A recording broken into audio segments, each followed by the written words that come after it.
fiscally conservative as I am. This is the country, though, that rebuilt Europe.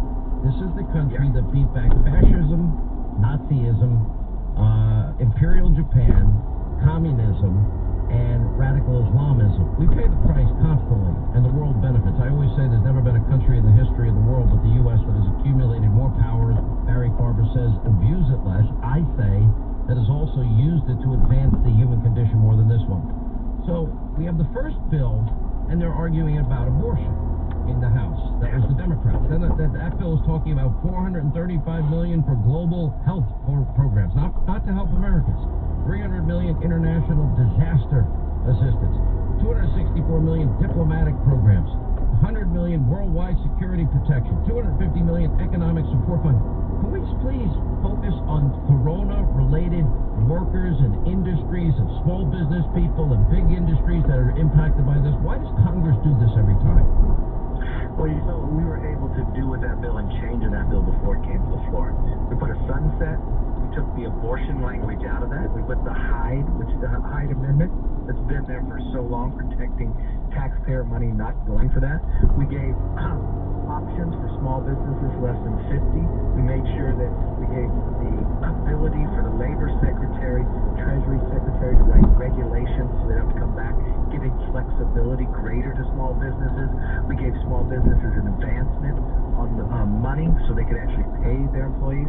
But the changes that we had to make that started with the Speaker of what they try to do each and every time, they try to grab legislation that can never pass in the middle of a crisis and put it in.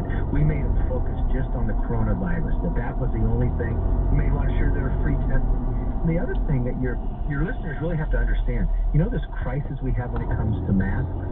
Well, we wanted 3M because they have these millions of more masks that are industrially made, but they could work for our nurses and others. They just will get sued if we don't change it to allow them to sell it.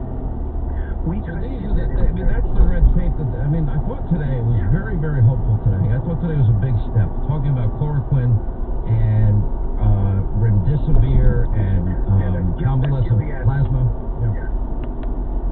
And so we tried to get that legislation in the supplemental, the very first bill. The Democrats wouldn't let us. Luckily, we got it into the second one. So now millions of more masks are there. But I thought the press conference was very good. And I talked to the president in between his two meetings. And here's a guy who is definitely never sleeping. And I think he has the right team sitting in there when you watch this. But think about this. It took us 2 years to get to the clinical one testing level for a vaccine like with SARS. We are already there. There are people in Washington State that are already being injected with the vaccine being tested. That's unbelievable. You've got these therapies from Gilead and the others watching them how to best treat that. And that was the focus of this president and the FDA and others. And remember, President Trump was the one, and I got the phone calls. He pushed us to be able to change the FDA to allow people who are sick and at the last stages to have the right to try. Meaning there is a drug out there, but it hasn't been approved, but it's very promising, gone through the test. You can try it if you want to be able to save your life. That is going to be able to move and save people's lives, just like with this president making that decision early on to not allow those planes from China to come to America. Now the World Health Organization saying the epicenter is Europe. You know why? Because their leadership didn't do the same thing that President Trump did, that people criticized him for. Are you getting some emails, as I am, that there are, for example, people that have been on church missions that still can't get out of Peru, that there are Americans being held on some of these cruise ships and they can't get out? I know it may sound individually, but I hate any American caught anywhere, and what can we do to help these people? You know, I did get an email like that today. There are pockets around the world, Americans can come back home, and we're working through that. And sometimes it becomes a challenge with that country itself, but we work through that. I've talked to at the very beginning of this, when we were bringing Americans back from China, working personally with Secretary Pompeo, taking a hands-on approach, getting individuals out.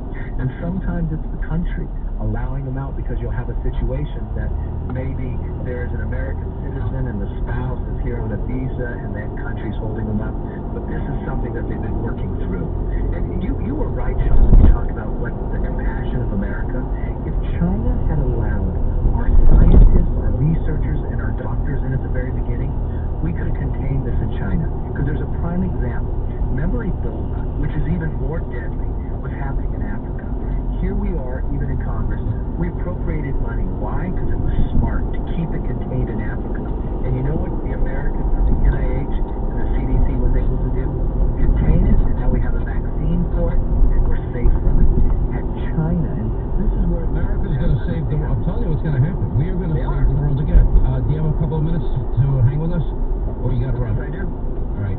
Kevin McCarthy, GOP leader, House of Representatives, will talk more about the aid that is much needed for American workers and industry, small businesses across the country. I know I have so many friends of mine. I'm worried about waiters, waitresses, people that are in industries that are getting clobbered here, and the long-term help that they deserve has to be, forthcoming quickly, and the right help. Hey, cyber criminals, they never take a day off, always looking for ways